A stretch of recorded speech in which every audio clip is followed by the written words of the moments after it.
ensemble avec vous pour le boulot. Vous tiens.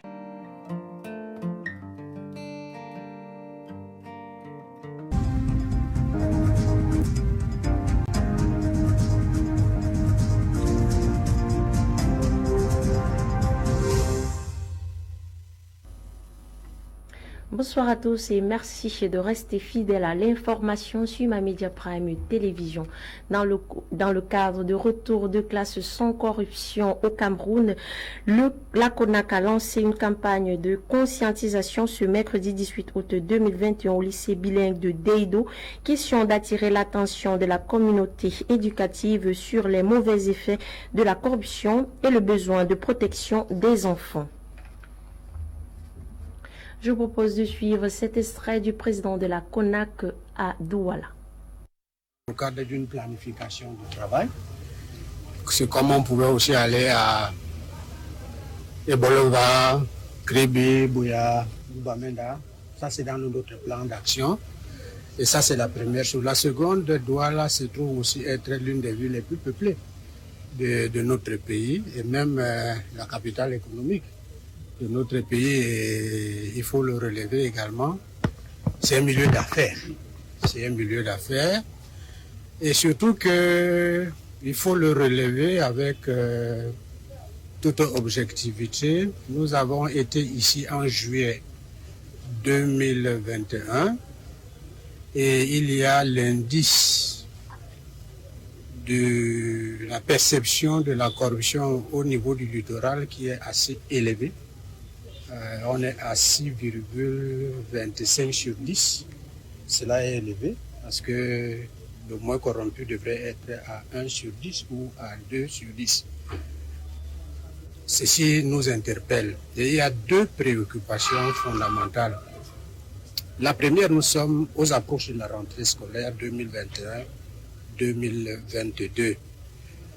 Il y a ce que nous pouvons appeler le problème de proximité qui s'annonce et la situation que certaines de nos régions, les régions anglophones, ont connue, la crise sociale que vous connaissez. Cela a dû faire en sorte qu'il y ait beaucoup de sollicitations maintenant dans le Wouré et on a quelque part une tendance à vouloir faire des pressions parce que la population estudiantine, bien scolaire, va s'accroître, l'offre devient plus réduite par rapport à la demande et Douala se trouve être presque un peu ce carrefour qui va recevoir et il y a donc des forts risques, soit de monnayage, de falsification des notes pour obtenir de la place. Il y a des pressions, peut-être des leaders, de certains leaders politiques. Il peut aussi avoir, à notre humble avis, la tendance à vouloir pratiquer ce que je peux appeler une imposition selon les stratégies des uns et des autres, de telle sorte que ce ne sera pas le mérite qui permettra qu'un enfant soit inscrit à l'école. Et ce qui est important aujourd'hui, c'est faire en sorte qu'un enfant qui a les qualités et qui a le mérite puisse accéder à l'école sans condition. Et surtout que lorsque le chef de l'État parle, il dit que l'enseignement public primaire est gratuit. Si cela est gratuit, il faudrait bien que cela puisse être effectif et que les parents ne soient pas soumis à des taux qui ne sont pas conformes. Le chef de l'État, son Excellence Paul Biya, préside actuellement un sommet extraordinaire des chefs d'État de la Communauté économique et monétaire de l'Afrique centrale par visioconférence au Palais de l'Unité de Yaoundé. Cette conférence ayant débuté à 14 h a pour but de permettre aux pays membres de la zone CEMAC de discuter des principaux problèmes auquel la sous-région est confrontée depuis un an, l'évaluation de la situation macroéconomique de la zone dans un contexte de crise sanitaire est aussi à l'ordre du jour.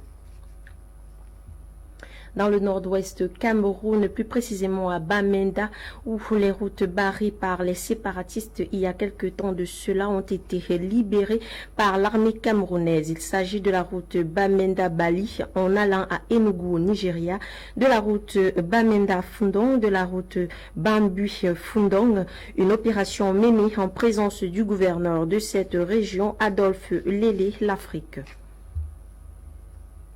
La circulation routière sur le tronçon de route PK14 jusqu'à Yabassi dans la région du littoral à Douala est devenue un véritable parcours du combattant dû à l'état délabré de la route. Les populations de cette localité appellent à l'aide du gouvernement. Les détails, c'est avec Audrey Zadza dans ce reportage. Une vague de nids de poules, des flaques d'eau, de la boue caractérise la route allant de PK14 jusqu'à Yabassi, chef-lieu du département d'Unkam, dans la région du littoral. Une voie très abîmée que dénoncent les usagers, surtout en cette saison pluvieuse. Si je viens auprès des autorités ou bien auprès du gouvernement, c'est pour me plaindre. Par rapport à la casse, je dépendais de Madame Hortense. Son hangar était ici, nous savons que c'est la chaussée, mais franchement, nous voilà, toute cette famille-là. Les voici, on dépendait d'ici. Pour cette vendeuse de bouillon Françoise, la dégradation de cette route demeure la raison fondamentale des bouchons de ce côté-là, une situation insupportable. Nous-mêmes, nous savons que nous n'avons pas de route avant parce qu'il y a trop d'embouteillages à 14. Il y a trop d'embouteillages. La route était très petite. Nous voulons nous-mêmes le développement.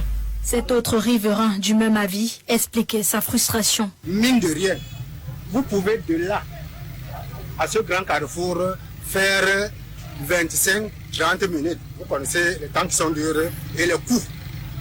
Ces routes sont le plus souvent vulnérables lorsqu'elles doivent supporter un trafic bien supérieur à celui pour lequel elles ont été conçues. Pendant que certains riverains crient à l'abandon, pour Yvan, habitant de PK17, l'entreprise chargée de la réhabilitation de cette route fait de son mieux. C'est vrai, l'état de la route vraiment reste encore à désirer, mais je ne veux pas dire qu'on nous a abandonnés. On a besoin de la route et c'est les conséquences des travaux qu'il y a eu. Et notre route est vraiment étroite. Je pense que l'entreprise qui est chargée de faire la route se bat comme elle peut, malgré les contraintes qu'il y en a. Mais on souffre. Vous savez, lorsqu'on lance les travaux, c'est toujours ça les problèmes. On souffre vraiment. L'entreprise est un peu lente et on ne sait pas si ça a vraiment la stratégie qu'ils ont mis sur pied. Ça nous bloque, comme vous constatez. Ça bloque un peu de partout. Monsieur Baléguel, habitant de PK16, pour sa part, appelle à l'intervention divine. Vraiment, nous souffrons énormément ici. On ne sait pas si c'est Dieu qui viendra nous sauver. Depuis que les travaux ont commencé, ça ne va pas. Récemment même, j'ai fait 2 jours chez moi sans travailler parce que la route était barrée au niveau des 16. En Koba, casse les gens, ils disparaissent. Nous, on ne roule pas. Quand il pleut, nous tous sommes gars. On souffre énormément. C'est comme si cette partie du Cameroun a abandonné. Selon un recensement officiel publié par le ministre des Travaux publics, sur 2818 routes classifiées au Cameroun en 2018, seulement 114 sont en bon état. Une situation qui demeure la cause majoritaire des accidents de circulation, d'où le ras-le-bol de cette population. À présent, hors de nos frontières, en Côte d'Ivoire, un nouveau cas d'Ebola signalé par l'Organisation mondiale de la santé mardi 17 août 2021, après le cas confirmé du 11 août dernier et en conduit à une campagne massive de vaccination depuis lundi dans le pays.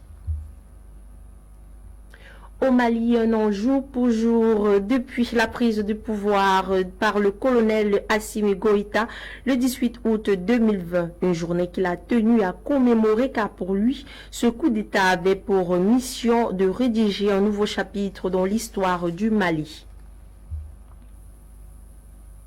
Au Malawi, le nouveau président de la communauté de développement d'Afrique australe, Larus Chakwera, a dénoncé des inégalités en matière d'accès aux vaccins contre le coronavirus lors de l'ouverture du sommet des chefs d'État de l'organisation régionale ayant eu lieu hier dans la capitale de son pays à Lilongwe. Il demande l'inclusion vaccinale des Africains. La finale de compétition de football opposant Along FC Chikamba FC à Yaoundé a déroulé dans de très bonnes conditions ayant conduit Along FC à la victoire. Les détails, c'est dans ce reportage. Les populations ressortissant du nord-ouest Cameroun, plus précisément de Bamenda et vivant à Yaoundé, ont répondu présent à la finale de football qui opposait Along FC à Kishamba FC. Les actions des deux acteurs se voyaient sur le terrain et après 90 minutes de jeu, les deux équipes ont fini au tir au but où FC Along s'est imposé avec un score de 4 tirs sur 3.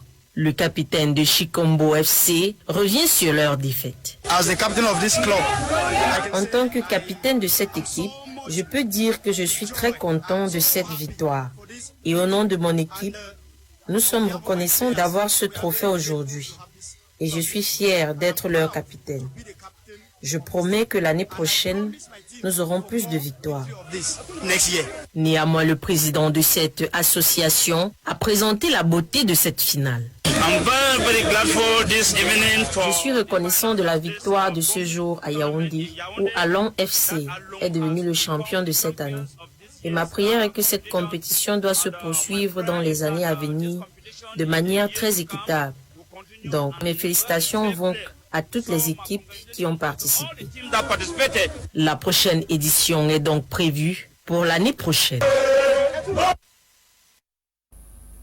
La cérémonie de tirage au sort des 24 équipes qualifiées pour la CAN a eu lieu hier à Yaoundé, le 17 août 2021 au palais de congrès de Yaoundé. Les détails, c'est dans ce reportage. CAN Total Énergie 2021.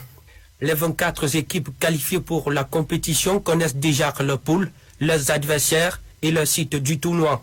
La cérémonie du tirage au sort a bel et bien eu lieu hier au palais des congrès de Yaoundé, en présence du président de la CAF, le président du COCAN et ses collaborateurs, les anciennes gloires du football africain et bien d'autres personnalités.